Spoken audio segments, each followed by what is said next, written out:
Olá, queridos, tudo bem com vocês? Iniciando mais uma aula de Química. Eu sou a professora Yara Graça, a professora que vai acompanhar vocês na aula de hoje. Vamos dar uma olhadinha no nosso conteúdo. Aula 9, objeto de conhecimento, eletrodinâmica, motores e geradores elétricos. Importância do consumo consciente e suas implicações. E eletroquímica, pilhas e baterias. No detalhamento, nós vamos falar de eletrólise, oxidação, redução e corrosão.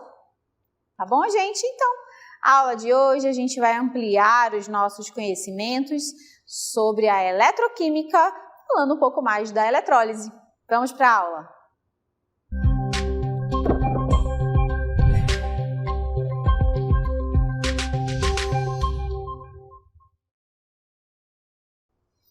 Então, queridos, na aula de hoje falaremos um pouco mais da eletroquímica, esse ramo da química que a gente compreende um pouco mais sobre todos esses processos que envolvem a eletricidade, né? A produção de corrente elétrica, de energia elétrica, né? Então, temos aí esse ramo da química que estuda todos esses fatores dos elétrons, da eletricidade. E nessa aula nós vamos também entender um pouquinho mais sobre uma das divisões aí da eletroquímica, que é a eletrólise, né? Então existe aí as pilhas, as baterias, né, que é um dos ramos ali das classificações dentro da eletroquímica, e temos também a eletrólise, tá? E aí a gente vai entender um pouquinho melhor agora, né, nessa divisão, olha só. Então, gente, o estudo da eletroquímica compreende justamente o que eu havia comentado, né? As pilhas e a eletrólise, tá? Pilhas e baterias está numa vertente, vamos dizer assim, né? E a eletrólise em outra, tá? Então, os dois processos, eles são diferentes, né? Então, pilha é uma coisa, eletrólise é uma outra coisa bem diferente, tá bom? E, né, cada um deles aí tem a ver com essa transformação de energia. Todos eles têm a ver com processos de transformação de energia. Só que de maneira inversa, tá? Que é o que eu quero mostrar para vocês agora, olha só. A pilha, por exemplo, ela converte energia química em energia elétrica, né? Então, esse é o processo de uma pilha e de uma bateria, né? Que é a partir de uma reação química de oxirredução, né? É possível gerar eletricidade, né? É possível gerar corrente elétrica. Toda pilha é sempre um processo espontâneo, né? Então, sempre lá na hora do cálculo, né, de voltagem, a gente vai observar sempre de maneira espontânea, ou seja, sempre um valor positivo, tá bom? Então, esse é o conceito de pilha. O que vem a ser a eletrólise, né? É como se fosse o processo inverso, né? Então, ele vai converter energia elétrica em energia química, tá? Então, percebam que a gente tem essa divergência entre eles, né? Enquanto que na pilha é a energia química que vira energia elétrica, então é a partir de uma reação química que a gente consegue gerar eletricidade. Na eletrólise é o contrário, é a partir da eletricidade que a gente vai produzir uma reação química, tá? Então, gente, na eletrólise a gente sempre vai ter um processo que não vai ser espontâneo, tá? Então, é necessário sempre aplicar a energia para que a reação aconteça. Então, é sempre um processo não espontâneo. Por que a eletrólise é importante, né? E agora eu vou apresentar para vocês aí os principais assim, exemplos, né, de processos em que a eletrólise é aplicada e como a gente vai observar na aula de hoje, como faz parte da nossa vida, né? Uma reação que está presente em vários objetos, né? E recursos e processos que a gente utiliza no nosso cotidiano. Como, por exemplo, né? Para extrair alumínio e cobre, né? Produzir alumínio e cobre.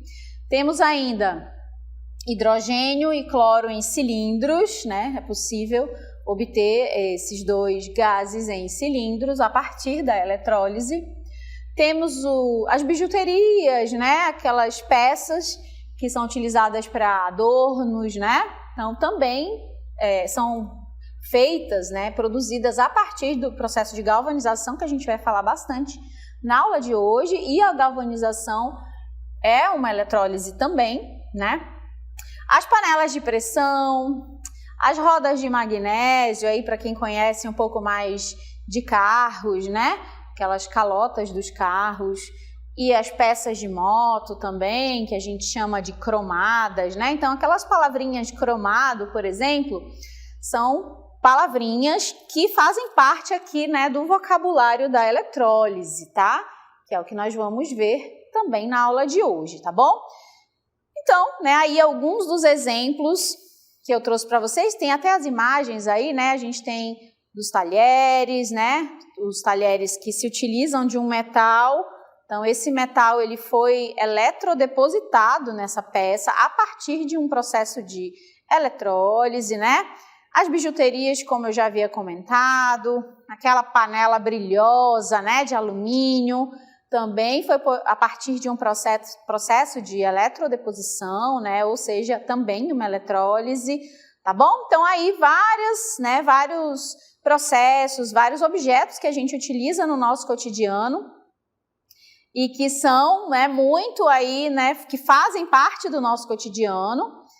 E agora a gente já sabe que todos eles passaram aí por um processo que é chamado de eletrólise, que nada mais é do que quando a gente aplica uma corrente elétrica, a partir dessa corrente elétrica é gerada uma reação química, tá? Então, esse é o conceito, vamos dizer assim, né, para os processos de eletrólise, tá?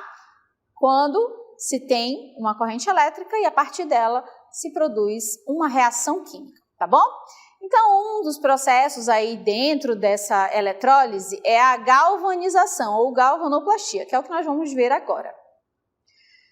Então, gente, a galvanoplastia, ele é um processo, por exemplo, responsável para fazer aquela produção do que a gente chama de joias folheadas, né? Ou até mesmo das bijuterias, tá bom?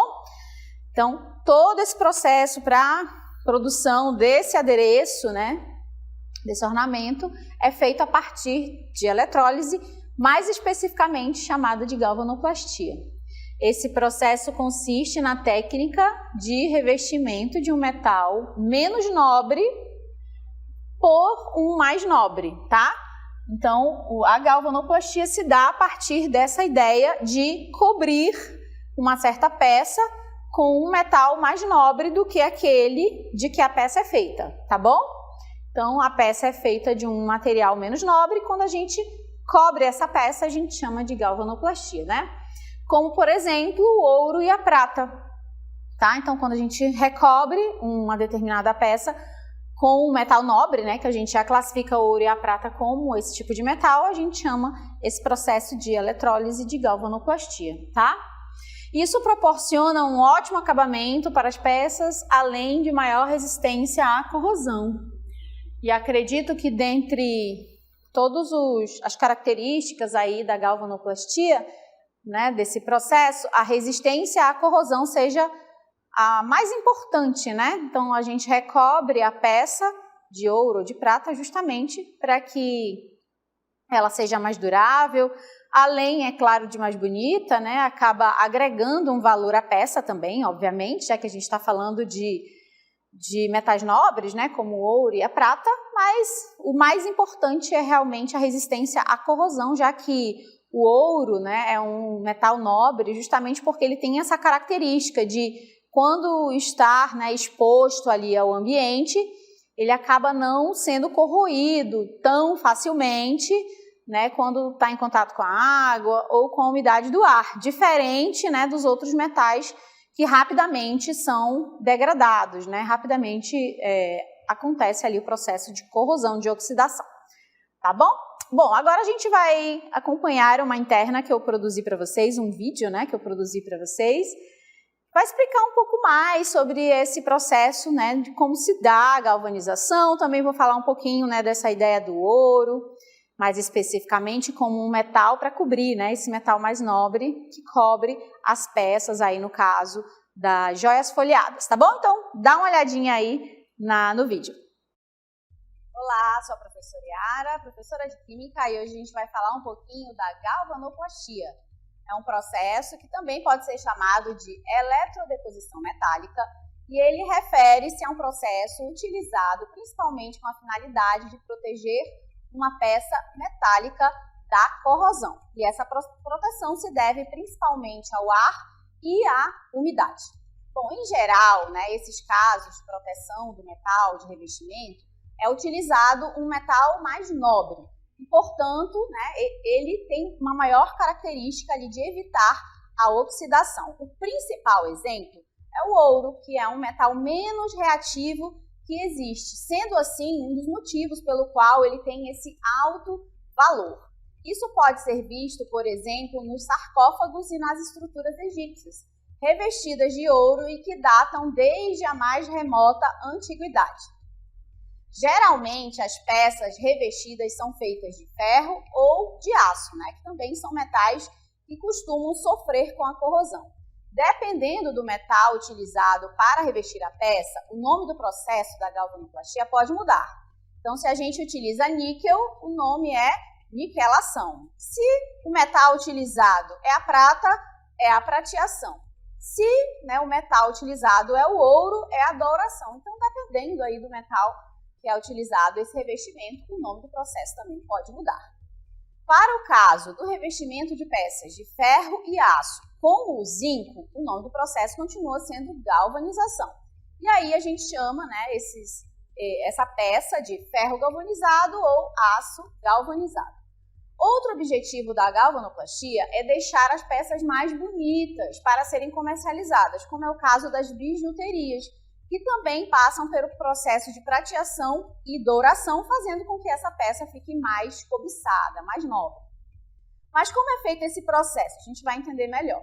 Ele se utiliza, né, da reação de eletrólise, que nada mais é do que uma técnica de transformar energia elétrica em energia química a partir de uma corrente elétrica passando por esse metal. Nesse caso, a peça que desejamos revertir precisa ser condutora e ficar no eletrodo negativo, que é chamado de cátodo, enquanto que no eletrodo positivo, o ânodo, deve ficar o metal que queremos usar para revestir a peça.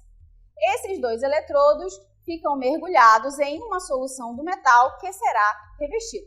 Então é dessa maneira que as bijuterias são produzidas. Espero aí que vocês tenham gostado, né, dessa apresentação sobre a eletrólise. Até uma próxima oportunidade. Tchau, tchau.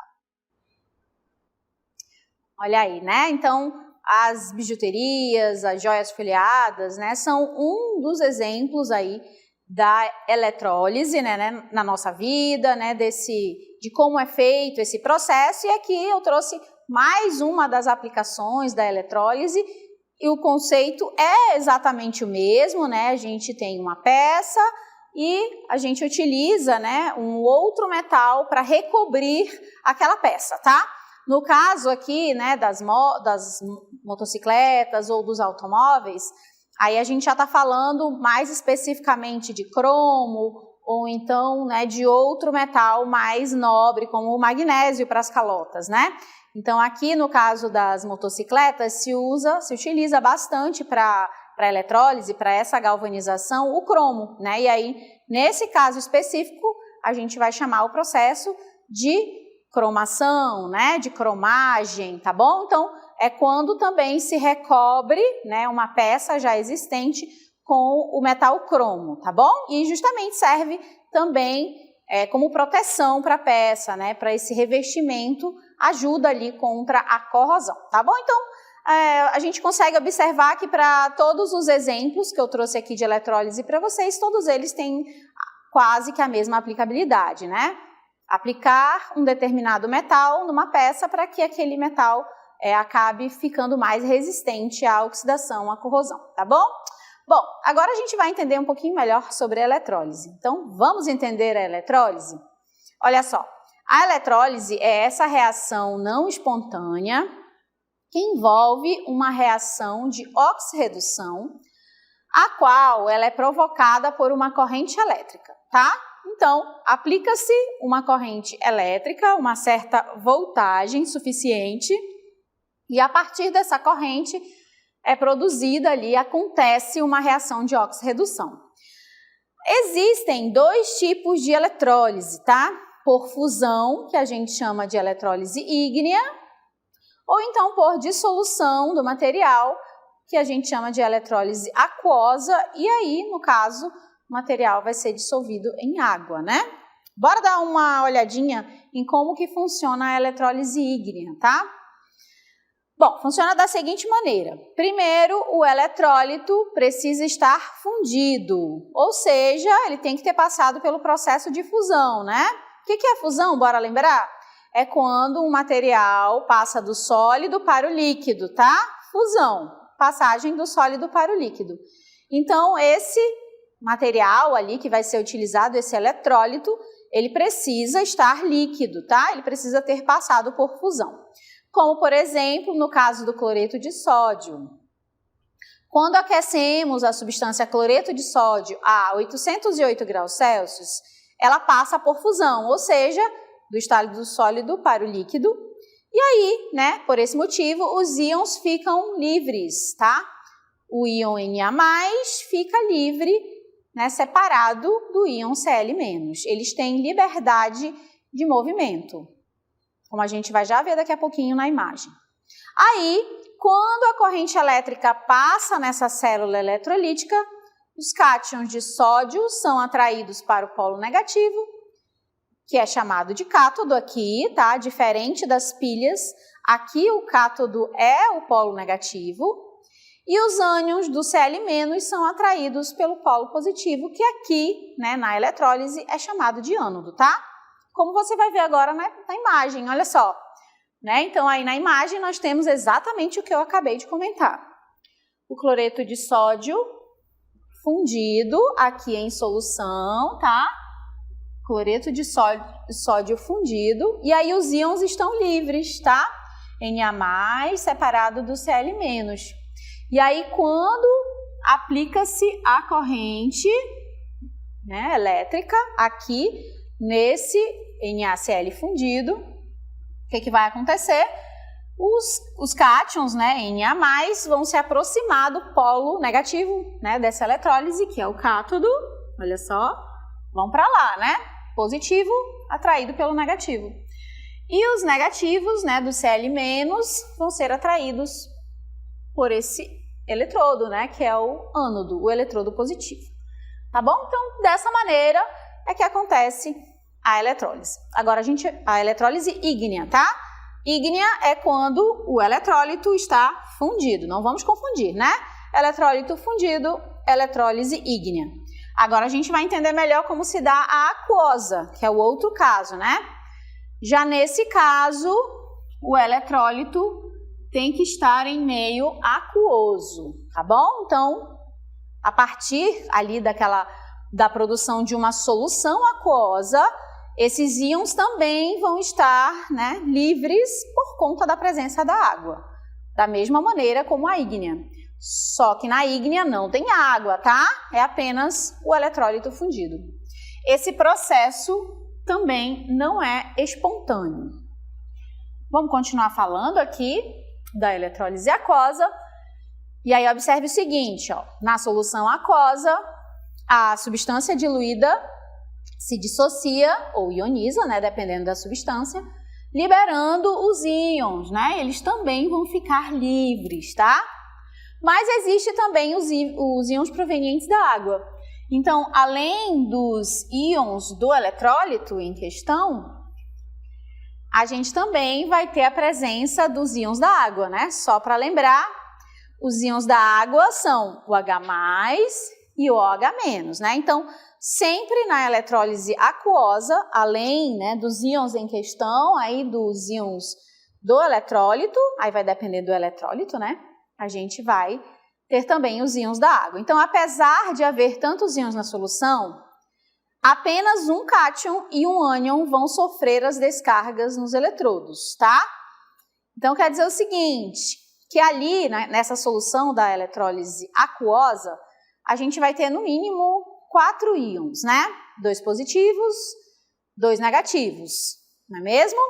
Porque a gente vai ter os eletrólitos, um eletrólito vai sempre liberar um positivo e um negativo, e a gente vai ter a presença da água com a presença sempre de hidrogênios e de hidroxilas. E aí o que acontece, né? A gente vai ter essa tabelinha aqui, que ela vai ajudar ajudar bastante a gente a escolher, né, a ordem, tanto que aqui em cima você consegue observar bem, né, a ordem decrescente de facilidade de descarga, né?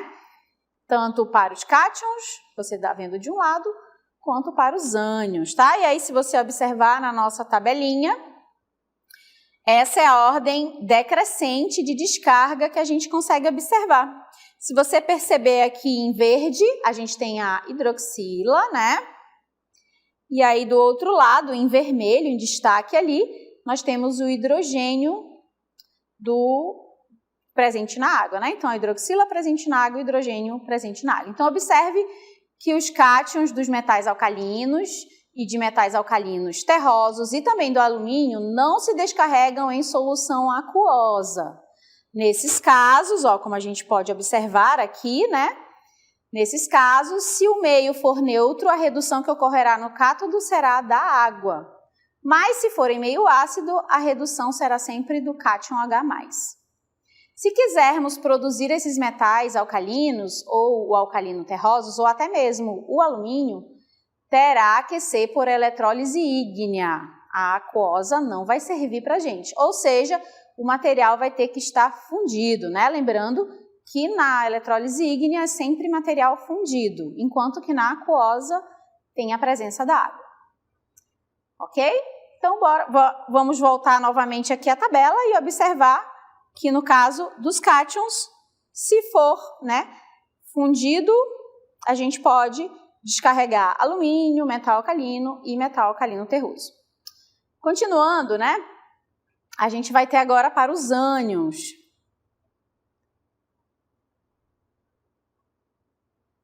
Isso. Os cátions dos demais metais sofrem redução no eletrodo, depositando o seu respectivo metal. Por exemplo, se for um cátion de prata, né, prata mais, por exemplo, será depositada a prata metálica no eletrodo negativo. Já no caso dos ânions, né, que é a tabelinha do lado, o cloro, o bromo e o iodo oxidam-se, gerando no eletrodo positivo as substâncias elementares, como cloro, bromo e iodo, respectivamente. Tá bom, gente? Então, é isso, essa tabelinha ajuda a gente bastante a entender melhor quem descarrega e quem não descarrega, quem tem mais facilidade de descarregar nos polos positivos e negativos quando se trata, né, de eletrólise aquosa. Quando é a ígnea, a gente não precisa se preocupar quanto a isso, tá bom? Agora, eu também produzi uma animação em que a gente vai entender melhor, né, já comentei como se dá esse processo de eletrólise, mas agora a gente vai entender melhor como se dá a eletrólise aquosa. Olha só. Considere que uma cuba eletrolítica seja colocada uma solução aquosa de sulfato de cobre 2, com 2 eletrodos mergulhados nela. Esses eletrodos estão interligados a um gerador de corrente elétrica. Na solução, temos os íons gerados pelo sulfato de cobre e os da água, como você vê nas equações a seguir. Os cátions disponíveis são cobre 2+ e hidrogênio+. Se olharmos na ordem de facilidade de descarga, o cátion cobre tem maior poder oxidante, sofrendo redução no eletrodo negativo, que é chamado de cátodo, e depositando o metal sobre o cobre nele. A semi-reação do cátodo é essa: cobre 2+, mais 2 elétrons, formando cobre 0. Entre os ânions sulfato e hidróxido, os ânions hidroxila têm maior facilidade de oxidação, gerando gás oxigênio no eletrodo positivo, chamado de ânodo.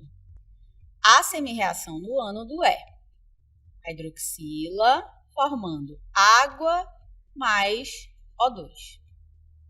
A reação global dessa reação é dada por a equação que você vê abaixo. Observe também as semi-reações do cátodo e a semi-reação do ânodo, gerando a equação global. Como produtos dessa eletrólise, foram obtidos o cobre metálico e o gás oxigênio. Além disso, a solução é ácida, pois apresenta os íons H+, que não foram reduzidos.